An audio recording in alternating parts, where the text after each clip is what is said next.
Hi friends, welcome back to our channel Anusha Ravula. అందరూ ఎలా ఉన్నారండి? బాగున్నారా? నేనైతే చాలా బాగున్నాను. ఈ వీడియో వచ్చేసి సండే వ్లాగ్. ఇంకా సండే గురించి తెలిసిందే కదా, కొంచెం మార్నింగ్ ఆలస్యంగానే నిద్ర అయితే లేచాము. ఇంక పిల్లలు కూడా ఆలస్యంగానే నిద్ర లేచారు. ఇంకా టిఫిన్ అయితే ఇంట్లో ఏం చేయలేదు, కొంచెమే దోసపిండి అయితే ఉంది. ఇంకా కొంచెం దోసపిండితో ఏం చేస్తాంలని మా వారు బయట నుంచి టిఫిన్ అయితే తెచ్చారు. ఇంకా టిఫిన్ అయితే తినేసేసి ఇంక నేను ఇంట్లో పనులన్నీ కంప్లీట్ చేసేసుకున్నాను. అంటే కాసు ఊడ్చి బండలు తొడడం ఆ పనులన్నీ కంప్లీట్ చేసుకున్న తర్వాత హోంవర్క్ అయితే చేసుకుంటున్నారు. వాళ్ళు ముందు రోజు హోంవర్క్ చేసుకోలేదు సాటర్డే, ఎందుకంటే మూవీకి అయితే వెళ్ళారు. ఇంక నేనైతే వెళ్ళలేదు. హాయ్ మూవీకి అయితే వెళ్ళారు. ఇల్లు బాగుందంట మూవీ, నాకైతే చెప్పారు. నాకు ఇంట్లో పనులు అయితే ఇంకా కాలేదు, ఇంక అందుకని నేనైతే సినిమాకి అయితే వెళ్ళలేదు. ఇంక ఇప్పుడు హోంవర్క్ చేసుకుంటున్నారు. ఇంక పిల్లల కోసం నీళ్ళు అయితే పెట్టాను పొయ్యి మీద.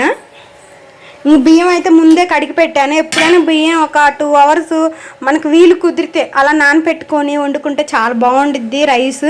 ఇంక అందుకని ముందే ఇలా బియ్యం అయితే మార్నింగ్ లేచిన ఫస్ట్ అయితే నానబెట్టేసేసాను. ఇంక సండేనే కదా, నిదానంగా మధ్యాహ్నం అయితే వండుకోవచ్చని. ఇంకా కర్రీ ఏమో ఏమైనా చేద్దాం, ఎట్లా మార్నింగ్ టిఫినే కదా. ఈరోజు నాన్ వెజ్ అయితే తెచ్చుకోలేదు. 1 month దాకా అయితే మేము తినకూడదని మా వారు చెప్పారు. హెల్త్ బాగోలేదు కదా, ఇంకా ఫీవర్స్ అయ్యి టైఫాయిడ్ కొంచెం డెంగ్యూ కదా, 1 month వరకు అయితే తినకూడదు, ఓన్లీ వెజ్జే తినాలని చెప్పేసరికి ఈరోజు ఇంక వెజ్ అయితే చేద్దాము.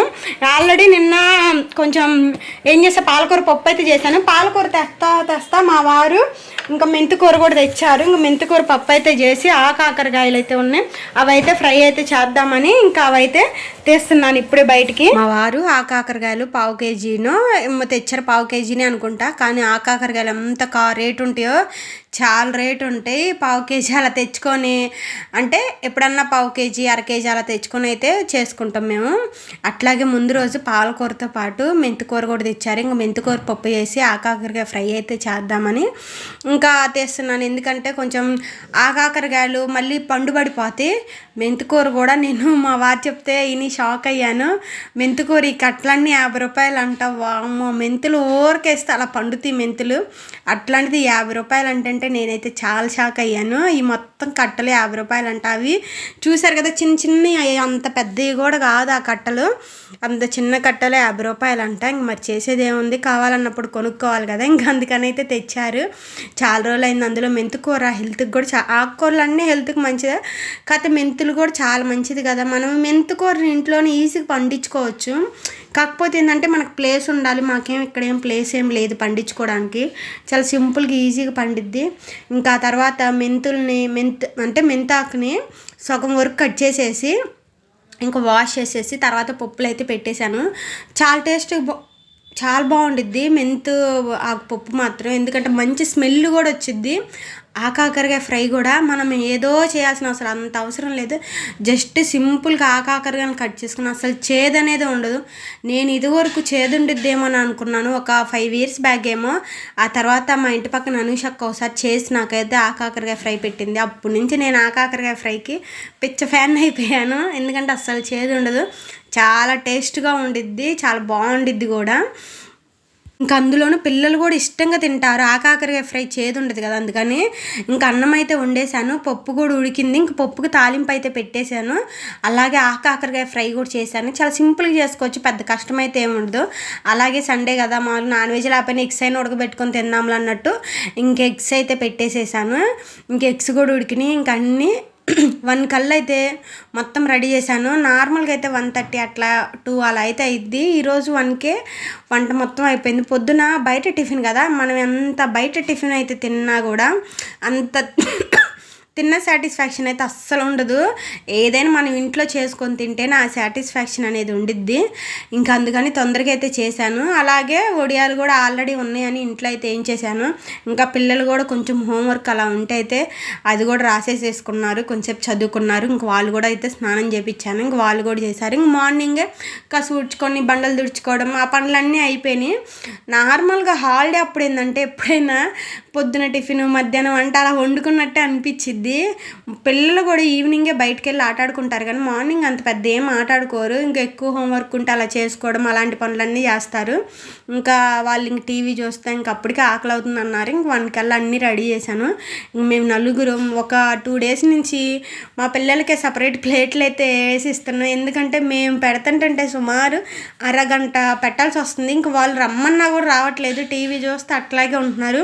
అందుకని వాళ్ళంతటా వాళ్ళకి ప్లేట్లు వేసిస్తే కొంచెం అలవాటు చేయొచ్చు. పద్దాకులు మనమే పెట్టాలన్నా ఒక్కోసారి పెడతాం, ఒక్కోసారి పెట్టం కదా. అందుకని అయితే ఇంకా పిల్లలకైతే వేసి ఇచ్చాను. ఇంక వేసి ఇచ్చిన తర్వాత నలుగురం కూర్చొని ఇంద్ర మూవీ అయితే వస్తుంది. ఆ మూవీ చూస్తా ప్రశాంతంగా తింటున్నా. ఎంత వెజ్ అయినా నాన్ వెజ్ అయినా తిన్నాయి కానీ వెజ్ తిన్న సాటిస్ఫాక్షన్ అయితే రాదు. నేను చాలా వీడియోస్లో చెప్పాను, నాకెందుకు నాన్ వెజ్ అంత నచ్చదు. వెజ్జే కొంచెం కడుపు నిండా తిన్న ఫీలింగ్ ఉండిద్ది. అందరూ అట్లానే కాదులే కానీ అలాంటి వెజ్ ఎక్కువ తినేవాళ్ళు ఉంటారు కదా, నాకైతే అదే అనిపించిద్ది. ఇంకా తినేసేసి కొంచెంసేపు అయితే పనుకున్నాం. పిల్లలు కూడా నిద్రపోయారు. ఇంకెట్లాగో 1:30కి అలా అయితే అన్నం కూడా తినడం అయిపోయింది. ఇంక మూవీ చూస్తా కొంచెంసేపు పిల్లలు అయితే అలాగే పనుకున్నారు. నేను కూడా కొంచెంసేపు పనుకొని ఇంకా లెగిసాను. ఇంకా లెగిసి పిల్లల్ని అయితే 4:30కి అలా నిద్ర అయితే లేపాను. ఇంకా లేపిన తర్వాత ఇంకా అన్ని అంట్లు కూడా కడగకుండా ఎక్కడెక్కడ పెట్టేసేసి ఇంకా పనుకున్నాం. అందుకని అంట్లన్నీ సర్దేసేసి ఇంకా పిల్లల్ని ఆటాడుకోమంటే ఇంకా వాళ్ళు బయట చెస్ అయితే ఆడుతున్నారు. చిన్నపిల్లల గేమ్స్ భలే ఉంటాయి కదా. ఎందుకంటే ఒకరికొకళ్ళు, మా పాపకేమో అసలు ఆ గేమ్ గురించి అంత పెద్ద ఐడియా లేదు, మా బాబుకి కొంచెం పర్లవచ్చు.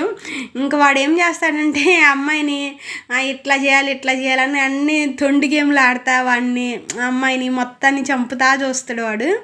అదే చేస్తున్నాడు ఇక్కడైతే నేను వెళ్ళేసరికి. ఇంక నేను మా పాపకైతే కొన్ని ఇట్లా ఆడాలని చెబుతుంటే ఆ పిల్ల నువ్వంతా నన్ను తొండి ఆడుతున్నావు అని వాళ్ళ అన్నయ్యతోటి గొడవ అయితే పడుతుంది. చిన్నపిల్లల గొడవలు కూడా భలే బాగుంటాయి.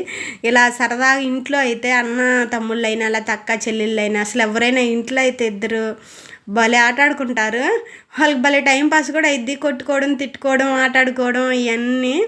కానీ వాళ్ళకే ప్రేమ కూడా ఎక్కువ ఉండిద్ది కదా. ఒకవేళ స్కూల్కి ఎప్పుడన్నా వెళ్ళి రాకపోయినా వెంటనే ఎందుకు రాలేదు ఏంది అని అడుగుతూ ఉంటారు. అంతే చిన్నపిల్లలు. ఇంకా గేమ్స్ అయితే ఆడుకుంటున్నారు. నేనైతే చెప్తున్నాను ఇది ఇక్కడి నుంచి ఇక్కడ పెట్టాలి కోవి అని. ఇంక నేను చెప్తుంటే మా బాబు నువ్వు చెప్పమాకు ఆ అమ్మాయికే తెలియాలని అంటుండు.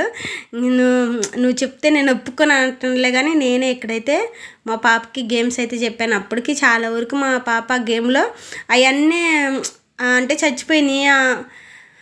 ఇంకా సరే అని కొంతసేపు వాళ్ళు గేమ్ ఆడిన తర్వాత నేనైతే అంట్లన్నీ పెట్టేశాను కదా. ఇంకా అంట్లన్నిటిని అయితే కడిగేసేసి పని మొత్తం కంప్లీట్ చేసేసుకున్నాను. కసువు కూడా ఊడ్చేసాను. ఆ తర్వాత మా పాప ఏదో ఒకటి చేయవని అడిగితే ఇంకా సరేనని సేమియా అయితే చేస్తున్నాను. ఎందుకు సేమియానే చేస్తున్నానంటే పాలు కూడా తాగల మార్నింగు. కొంచెం మా బాబుకి కడుపులు నొప్పి అని అంటుండే ఒక 3-4 డేస్ నుంచి. ఇంకా సరేలే ఎందుకులే కడుపులు నొప్పి అంటున్నప్పుడు చేయడం అన్నట్టు, అంటే పాలు ఇవ్వడం అన్నట్టు ఒక 2 డేస్ నుంచి అయితే పాలు ఇవ్వట్లేదు. ఇంకా ఎట్లాగో పాలు తాగట్లేదు కదా, ఇట్లా సేమియాలన్నా కొంచెం లైట్గా పాలు పోస్తే అట్లనే తాగినట్టు ఉండిద్దులని సేమియా అయితే చేశాను. ఇంకా సేమియా చేసిన తర్వాత ఇంక మేము నలుగురం ఇంకా టీవీ చూస్తా ఈవినింగ్ కొంచెంసేపు బయటికి కూడా వెళ్ళి ఆటాడుకొని వచ్చారు. ఇంకా ఆటాడుకొని వచ్చిన తర్వాత ఇట్లా చేశాను రమ్మంటే ఇంక వచ్చారు. ఇంక మేము నలుగురం అయితే కూర్చొని తింటున్నాం. ఆ తిన్న తర్వాత పిల్లలు అయితే బయటికి వెళ్ళారు మళ్ళీ ఆటాడుకోవడానికి. హాలిడే కదా, అందులో ట్యూషన్స్ ఏంటంటే మార్నింగే ఉంటాయి ఎప్పుడైనా హాలిడేస్ అప్పుడు పిల్లలకి. అంటే మా ఇంటి దగ్గర పిల్లలు ట్యూషన్కి వెళ్తారు. ఇంకా అందుకని అయితే ఇంకా ఈవినింగ్ అంతా పిల్లలు ఫ్రీగానే ఉంటారు కదా. ఇంకా అందుకని అయితే ఆ ఈవినింగ్ బాగా ఎక్కువ ఆటాడుకుంటారు హాలిడే అప్పుడు మా ఇంటి దగ్గర వాళ్ళు. ఇంక ఇక్కడ మా పాప బయటికి వెళ్ళి ఆటాడుకొని మా బాబు కూడా మా వారు కూడా వెళ్ళి ఆటాడిపిస్తున్నారు బ్యాట్ తోటి. అదే ఆ క్రికెట్ గేమ్. అయితే ఏమైందంటే మా పాప కొంచెం బాల్ తోటి కింద పడింది. ఇంకా అది కొంచెం లైట్గా గడ్డం దగ్గర అయితే దెబ్బ తగిలింది. పెద్ద దెబ్బ ఏం కాదులే కానీ కొంచెం అదిరిందట్టుంది, కొంచెం నొప్పని ఏడ్చింది. ఆ తర్వాత మా పాపను పరామర్శించడానికి పిల్లలు అయితే వచ్చారు. ఏం తగిలింది? అది గీరుకుందా? మరి కాలికి ఏది? కాలికి దెబ్బ తగిలిందంటే మమ్మీకి చూపించి వాష్ చేయించుకొని మందు రాపించుకోపో. ఏం ఇంటికి వెళ్ళాక వాష్ చేసుకుంటావా? ఇప్పుడు నొప్పి పుట్టట్లేదే? నొప్పుడుతుందా? అందుకని నేను ఎబ్బట్టట్లేదు. కోవిదాకు కూడా అబ్బు అయిందంట. ఇక ఇప్పుడు ఇంట్లోకి వచ్చింది, ఇక గడ్డం దగ్గర కింద పడిందంట చూడు. ఆట ఆడుకుంటా బాల్ తీసుకుందామని వెనక్కి తిరిగిందంట, కింద పడిపోయింది. అంతేనా కోవి? నువ్వేం చేస్తున్నావు హనీ? చూసుకోవచ్చు కదా అమ్మాయిని, చెప్పొచ్చు కదా.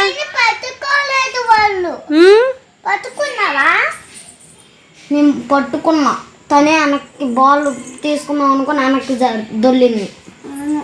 పట్టుకుంది వెనక్కి దొరికింది, బాల్ తీసుకుందాం. అవునా, తగ్గిద్దిలే. అదిగో మీ మమ్మీ అట్టుంది పిలుస్తుంది వెళ్ళి.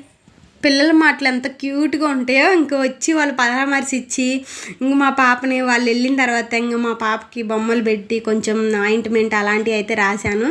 ఇంక ఈవినింగ్ కూడా ఆల్రెడీ పొద్దున్న కర్రీస్ ఉన్నాయి కదా, అన్నం అయితే వండేశాను. అంతే ఫ్రెండ్స్ ఈరోజుకి ఈ వీడియో నచ్చితే లైక్ చేయండి. ఇలాంటి మోర్ వీడియోస్ కోసం మన ఛానల్ని సబ్స్క్రైబ్ చేయండి. Bye bye. మరొక మంచి వీడియోతో కలుద్దాం.